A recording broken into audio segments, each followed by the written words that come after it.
Welcome to the History of the Atom Lecture PowerPoint video. In this video lecture, we will be answering the essential question of how has the model of the atom changed throughout history? More specifically, who were the scientists, ideas, and experiments that changed the current understanding of atomic structure? As always, please be sure to copy the notes into your guiding handout as we move throughout the lecture. If I move too quickly, the video may be paused or rewound so that you may gather all the important information. In addition, this video will also require that you complete an additional class Quizlet at the end of the video. You will need to click on the link and log into your Google account in order to complete this video. Please make sure you do a good job on answering those questions, as this will be scored and scores will be recorded.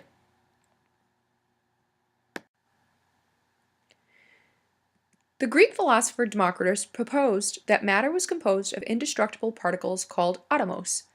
Based upon logical reasoning, since experiments were not considered necessary at this time in history, his atomic model was believed by philosophers and scientists for over 2,000 years. A false assumption of these believers, however, was that indestructible also meant indivisible. It wasn't until a series of discoveries made during the last years of the 19th century through the 1930s would show that this assumption was wrong.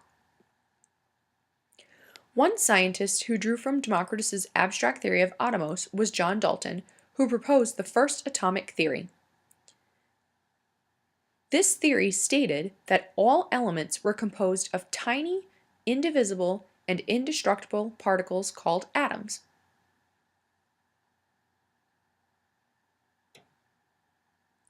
He stated that atoms were the same if they were of the same element and different if of different elements.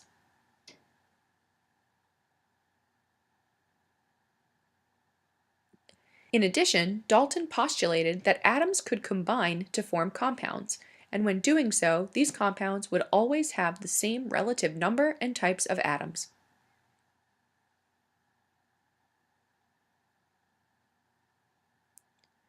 And finally, Dalton's theory suggested that chemical reactions involved only a rearrangement of atoms.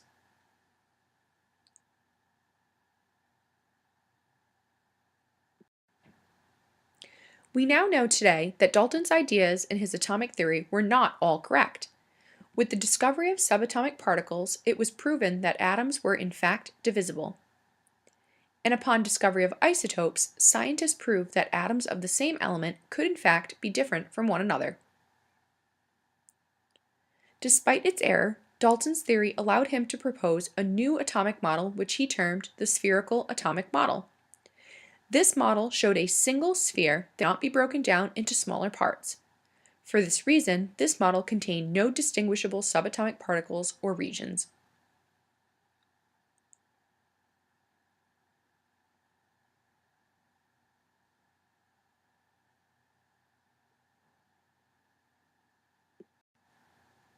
By the end of the 19th century, many scientists realized that atoms are not the smallest particles of matter, but instead are made up of even smaller particles.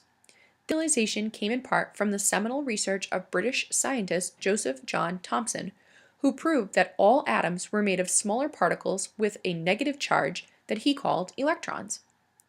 The apparatus Thomson used in his experiments was called a cathode ray tube and consisted of a glass tube from which most of the air had been removed. When electricity was passed through the tube in the form of a beam of cathode rays, a glowing spot appeared where the beam hit the opposite end of the tube.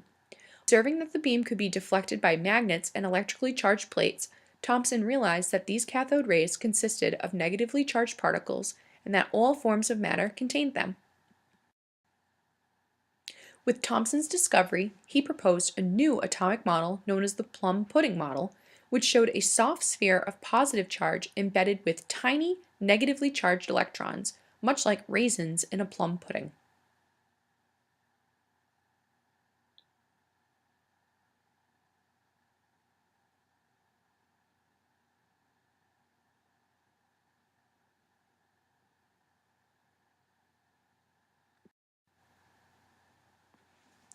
Thomson's model did not last long. It was discarded following an experiment directed by Ernest Rutherford and carried out by two of his students at Manchester University, Hans Geiger and Ernest Marsden. This experiment led to the discovery of the nucleus, which Rutherford proposed was small, indicating that the atom was mostly empty space. He also proposed that it was dense, indicating that it contained the majority of the mass of the atom. And finally, he proposed that it was positively charged.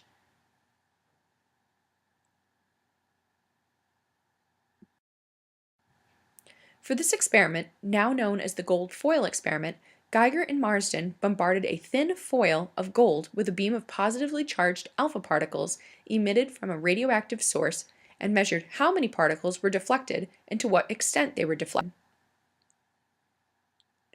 Rutherford's hypothesis was that if Thomson's model were correct, most of the alpha particles would pass straight through the soft positive spheres, or the pudding, of the gold atoms, but a few of the particles would interact with the electrons, or the plums, embedded in these spheres and would be deflected slightly. Geiger and Marsden observed something completely unexpected. For the most part, the alpha particles did indeed pass directly through the gold. However, about 1 out of every 8,000 particles were deflected from the foil through an average angle of 90 degrees. And very few, 1 out of 100,000, bounced back in the direction from which the particles came.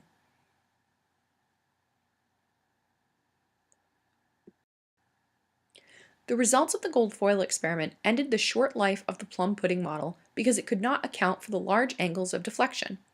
Rutherford concluded that those deflections occurred because the alpha particles occasionally encountered small regions of high positive charge and large mass. Rutherford determined that the region of positive charge was only about 1/10,000th of the overall size of a gold atom, and called it the nucleus. His atomic model, which became known as the nuclear model, became the basis for our current understanding of atomic structure. It assumes that an atom consists of a massive but tiny positively charged nucleus surrounded by negatively charged electrons distributed around it. In the decade following the gold foil experiment, Rutherford and others observed that bombarding elements with alpha particles could change these elements into other elements. They also discovered what hydrogen nuclei were frequently produced during these bombardment reactions. By 1920, a consensus had grown that these hydrogen nuclei, which Rutherford called protons, were part of all nuclei.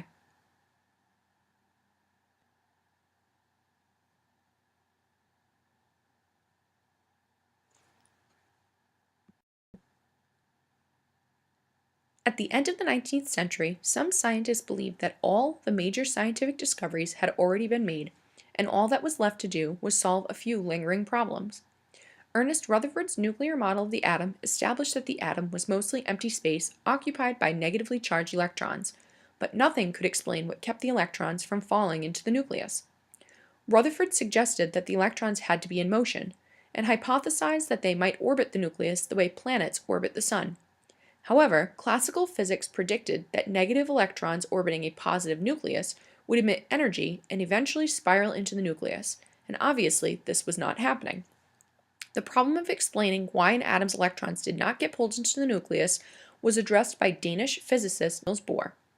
Bohr designed a theoretical model based on the electron in a hydrogen atom traveling around the nucleus in one of an array of specific circular paths, or orbits, that represented an allowed energy of the electron.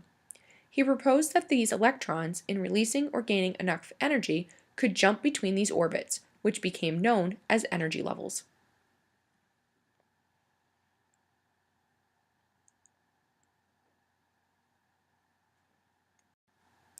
He proposed a new atomic model, called the Bohr model, which showed a nucleus surrounded by electrons moving in concentric orbits, capable of jumping between these energy levels, provided that they gained or gave off a specific amount of energy.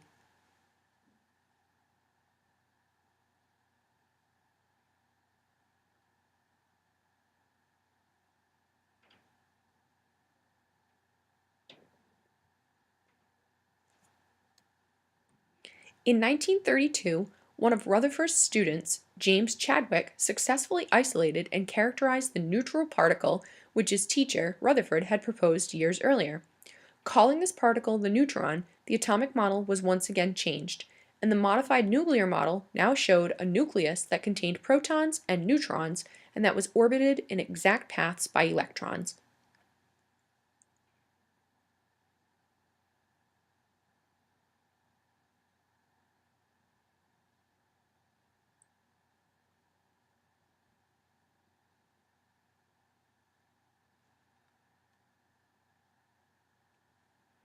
A decade after Bohr published his model of the atom, a French graduate student named Louis de Broglie provided a theoretical basis for the stability of electron orbits and greatly affected our view of the structure of the atom.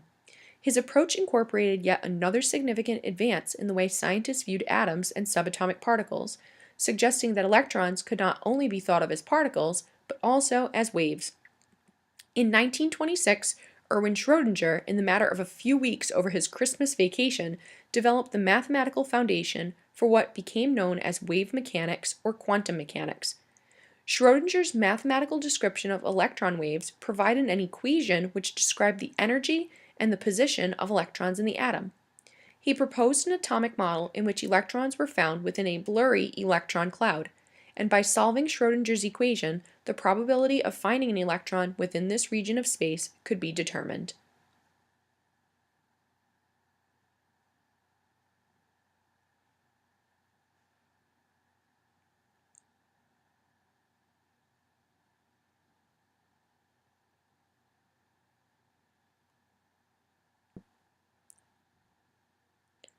This atomic model, the electron cloud model, is our current model of the atom. The diagram shown of the model depicts where an electron is most likely to be found by showing a higher density of dots where electrons are most likely located, and a lower density of dots where electrons are less likely but still able to exist within the atom.